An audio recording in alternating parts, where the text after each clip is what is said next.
Bonjour tout le monde, bienvenue au podcast de la chaise bleue, le podcast qui s'adresse aux leaders de la transformation en entreprise. Nous sommes présentement en direct du Hannover Messe en Allemagne et le podcast vous est présenté par le programme CIPEM de Prompt. Et j'ai le plaisir d'avoir avec moi Madame Youn de Soaralink et mon collègue Benoît. Enchanté. Comment allez-vous, messieurs Ça et mesdames? Très bien. Très bien, excellent, excellent. Youn, peut-être comme première question pour débuter, peut-être nous expliquer brièvement qui es-tu, l'entreprise et la raison d'être. Pourquoi cette entreprise existe sur le marché? Quelle est la valeur que vous apportez chez vos clients? OK, bonjour. Bonjour. Je m'appelle Youn Yao. Je suis la CEO et cofondatrice de Soaralink.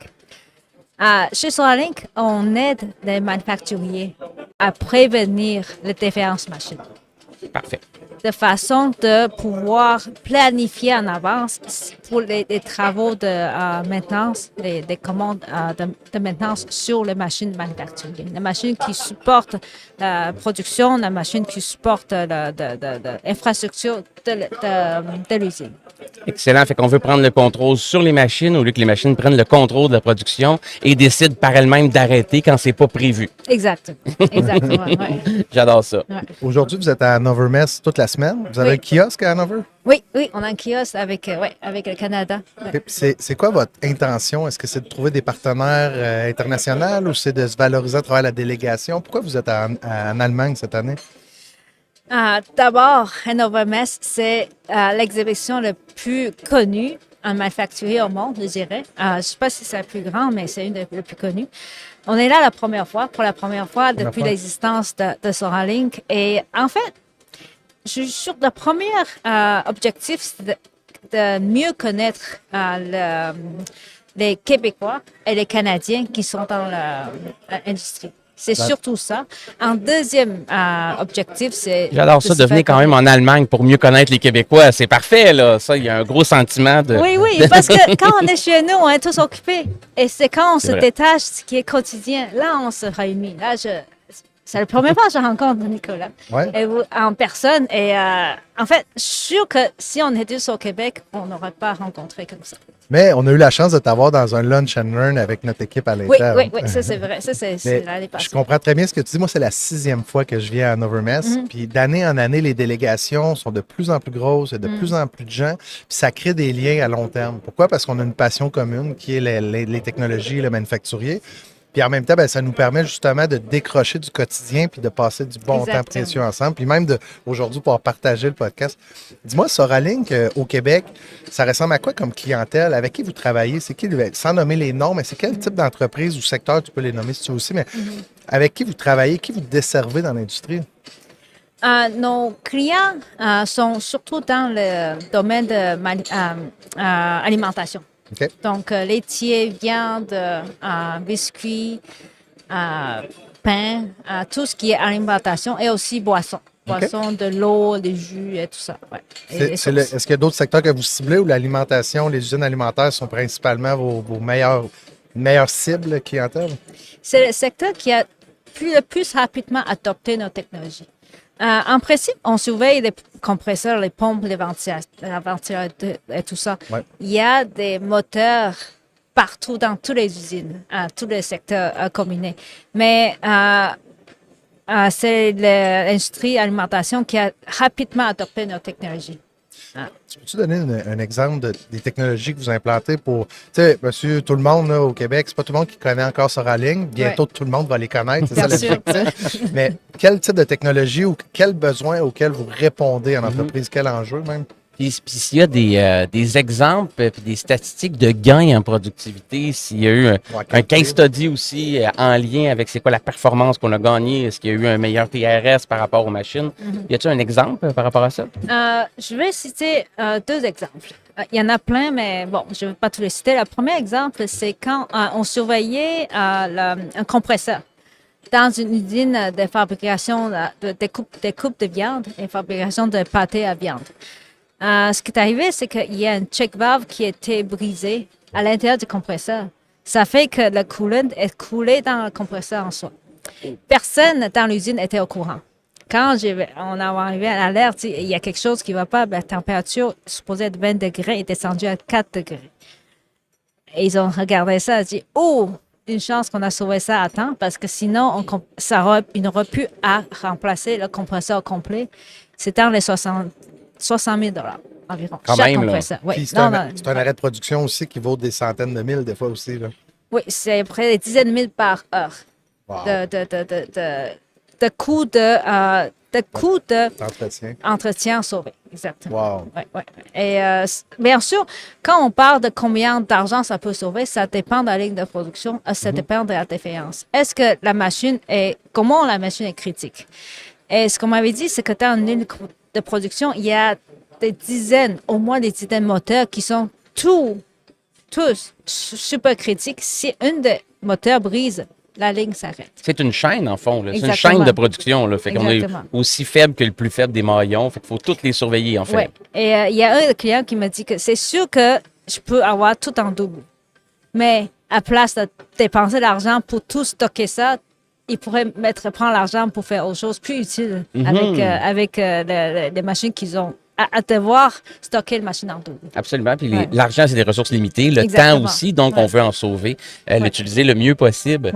Youn, lorsque vous rencontrez des clients, quel est le plus grand paradigme qui demeure quand vous rencontrez des gens qui sont des fois un frein à la mise en place puis l'adoption des technologies que vous allez mettre pour réduire les downtime puis surtout faire du prédictif par rapport aux failures? Il y en a plusieurs.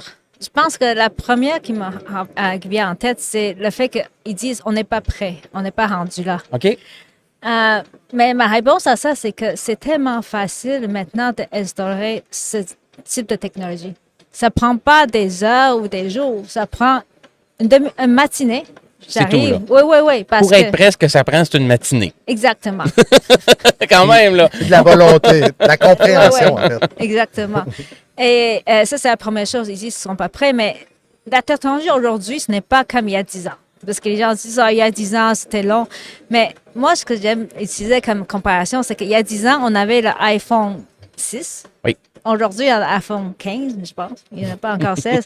La différence de technologie entre iPhone 6 et iPhone 15, il y a une énorme différence. Donc, la technologie que je peux vous offrir aujourd'hui, à 2024, c'est pas pareil qu'il y a 10 ans. Aujourd'hui, ce qui a beaucoup surtout à améliorer en termes de point de vue client, c'est tellement plus facile à utiliser. La mise en place, l'utilisation, ça se fait beaucoup plus rapidement. L'adoption aussi. Là. Exactement. OK. Le modèle d'affaires de Surrounding, est-ce que c'est un modèle de fee par mois ou c'est un modèle d'installation à l'heure? Ou comment ça fonctionne pour un client, exemple, qui voudrait travailler avec vous? Le modèle qu'on offre de base, pour l'instant, c'est des frais par mois, mais on a souvent des contrats annuels. OK. Dans le futur, on compte aussi offrir la possibilité d'acheter les équipements puis avec l'abonnement qui sont séparés. OK.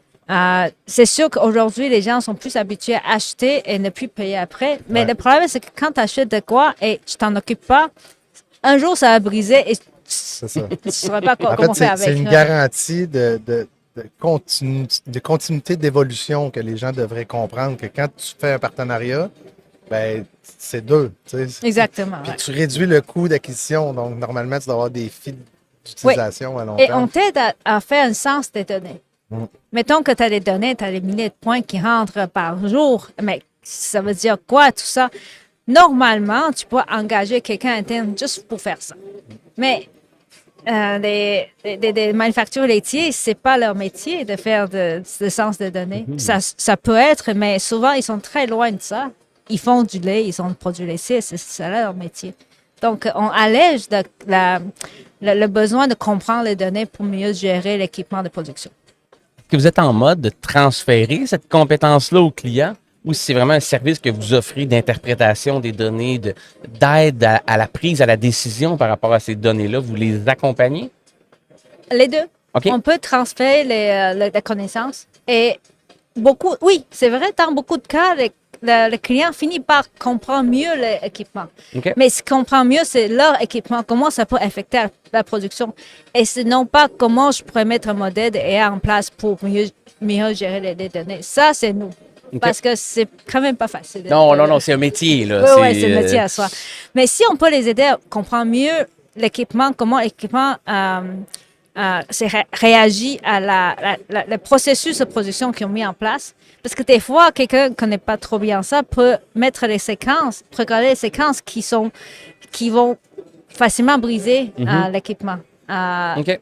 En ayant ça, ça les aide à mieux mettre en place de programmes de contrôle de leur production. Fait que vous allez travailler avec le département méthode aussi pour Oui, tout oui, ce oui. qui est les configurations et autres. Fait que vous devenez un peu le SWAT team du département méthode Exactement, et maintenance ouais. aussi, j'imagine, Ouais, ouais, ouais. s'il y a des correctifs à faire. J'adore Exactement. ça. Ouais. Vas-y, Ben, je te vois prendre un grand respire, fait que je m'en allais. Non, mais- j'aimerais te poser la question. Ouais. On a un partenaire qui est Desjardins Caisse des technologies. Puis on a une question qui vient de nos partenaires, qu'on aime poser, nos partenaires. Bien sûr. Là, on vient d'arriver, on est lundi, le salon vient d'ouvrir, ça fait environ 3 heures à Hanovre, en Allemagne, pour ceux qui l'ont pas entendu. C'est en notre début premier d'épisode. podcast de la premier journée, podcast de la journée. semaine aussi. Il y a à travers ce salon-là beaucoup de technologies. Est-ce qu'il y a une technologie que tu as vue à date ou que tu aimerais voir cette semaine qui pourrait venir s'intégrer à ton modèle d'affaires? À ton entreprise. Là, c'est ça qui est difficile pour toi parce que le salon vient de commencer. Mais est-ce qu'il y a quelque chose aujourd'hui que tu aimerais voir à travers tous les salons qui pourrait venir compléter ou adopter dans ton modèle d'affaires qui pourrait faire grandir votre entreprise? Il y en a tellement. Par où commencer? D'abord, à côté de nos booths, c'est Meta. Facebook Meta. Ouais. Eux, ils ont tout un système de AI, tout un système de réalité virtuelle. C'est sûr que nous, on travaille, on n'a pas une plateforme en réalité augmentée. OK. C'est bien, on n'a pas ça. On n'a pas une plateforme de localisation des capteurs. OK. Nous n'avons pas une plateforme de visualisation ni de digital twin. Tout ça, notre solution peut s'intégrer à tous ces grandes plateformes qui sont là depuis longtemps, qui gèrent l'usine de façon générale. Donc, Soraling pourrait venir s'intégrer ou s'hybrider à travers un écosystème déjà mature de d'autres technologies. C'est Bien comme ça sûr. que tu le vois. Exactement. Parce que Intéressant. souvent, ce qu'on a, c'est, mettons, tu regardes des technologies Siemens ou technologies qui, tu peux gérer l'usine, mais quand tu as une digital twin qui connaît la ligne de production, ça vient pas nécessairement avec la connaissance de l'état actuel de chaque machine. C'est quoi le niveau des vibrations? C'est quoi le niveau sonore? Tout ce qui est live, normalement, on l'a pas. Tout ce qui est live de façon vibrante, on l'a pas. On a juste, est-ce que la machine est on ou off? Et ça, on donne cette visibilité additionnelle C'est ça. à ceux qui gèrent l'usine. J'adore ça. Puis je fais du pouce sur la question à Benoît. Dans ton entreprise Soraling, si on regarde tout ce qui a été développé et qui est offert jusqu'à présent, c'est quoi la prochaine étape? C'est quoi votre prochain projet là, que vous parlez à l'interne, vous discutez puis vous dites hey, ça, là, c'est notre prochain développement ou notre prochaine offre? Où est-ce qu'il faut aller dans le marché? La première étape, c'est d'offrir plus de sortes de capteurs. OK. Pour l'instant, on a juste température, son et température et vibration, c'est ça. On aimerait ajouter humidité. OK. Aussi Surtout en alimentaire, c'est assez Exactement. important là, quand même. Oui, et analyse d'huile, ça c'est la première chose. Augmenter la capacité d'aller capter plus de Analyse choses. d'huile, c'est quoi? C'est la viscosité, c'est les débris dans l'huile, c'est les filtres à l'huile, c'est... Analyse d'huile qui sert à lubrifier la machine. OK. Le gearbox ou Oui. le moteur. Ça, c'est quand même assez important pour la maintenance prédictive. Ça, c'est la première chose. Deuxième chose, de rendre le capteur encore plus petit. OK. Puis qu'il soit encore plus facilement installable et de façon plus robuste qu'avant. Plus petit ne veut pas dire moins cher pour autant, mais Non. plus pratique, plus convivial au niveau de l'installation maintenant, Exactement. j'imagine. Il y a moins de composantes. C'est ça, ça rend mieux dans les petits endroits. OK. En fait. Parce que ça vient du fait que depuis il y a 2 semaines, on a été dans une manufactureuse en pharmaceutique. Oui. Souvent, la boîte dans laquelle on met les machines sont très, très petites, très, très contraintes. Et c'est pas comme des gros moteurs à 250 chevaux, c'est des mini. Petit. Oui. Quand c'est petit, c'est plus facile à aller dans ces endroits. Faut pas que le capteur soit plus gros que l'appareil. Exactement. Ouais. Ça, Là, c'est... je vois que ton kiosque est occupé. Je veux pas non plus te garder toute la journée dans le podcast. On va avoir la chance peut-être même de te revoir sur le podcast cette semaine. Avant de te laisser partir, par contre, j'aimerais savoir, Là, tu es dynamique, tu es une femme en plus dans le domaine industriel. Vous êtes quand même une minorité en réalité là, et tout. Oui. Qu'est-ce qui t'anime? Est-ce qu'il y a un livre ou des conférenciers ou une routine que tu as qui fait que tu continues à avoir cette énergie-là Cette passion-là. T'es entrepreneur aussi, là? C'est une excellente question. Et c'est quelque chose que je me sers beaucoup, beaucoup. En tant que femme minoritaire, c'est sûr que c'est rare que je vois des gens comme moi dans les manufactures. Dans la manufacture, il y a beaucoup d'hommes, c'est surtout des hommes blancs. Ça m'a jamais dérangé.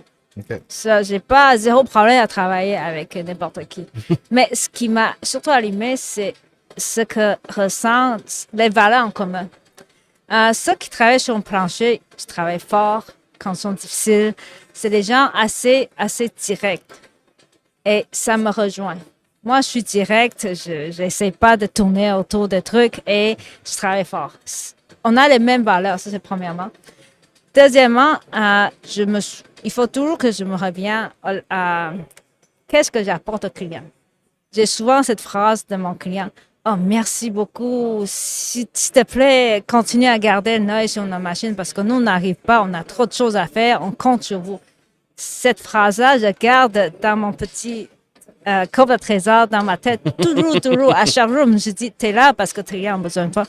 T'apportes quelque chose qui a une vraie valeur pour tes clients. Donc, continue. Sentir qu'on fait une différence, la reconnaissance de la valeur apportée chez les Exactement. clients, ça nourrit le feu intérieur pour toi. C'est ça. Exact. Ah, ben j'adore ça. Puis, dernière question sur le fly, avant de te laisser aller d'abord, un livre que tu as lu l'année dernière sur lequel est-ce qu'il faudrait vraiment qu'on se penche? Là, une recommandation. J'ai lu moins de livres ce temps-ci. Mais dans les 5 dernières années, sinon, un film, une conférence que tu as vue. Le livre que je viens toujours, c'est le livre sur How to Make Friends and Influence People, ça, de Carl Carnegie. Ouais, ça c'est un classique qui revient. Et ça m'aide à mettre OK, ce que ce livre m'a dit, en fait, en phrase, te mettre à la place de l'autre. Mettons, à mettre dans le soulier de tes clients. Qu'est-ce qu'ils réagiraient? Puis, argumente pas. Exactement. Puis, argumente pas, puis elle a souri, comme tu l'as si bien aujourd'hui. Ben, écoute, Youn, c'est un plaisir de te recevoir avec nous dans le podcast. On aura sûrement l'occasion, comme Benoît a dit, d'en faire un deuxième. Ça va me faire plaisir. Fait que merci, puis on te souhaite un beau salon. Merci à vous. Bon salon.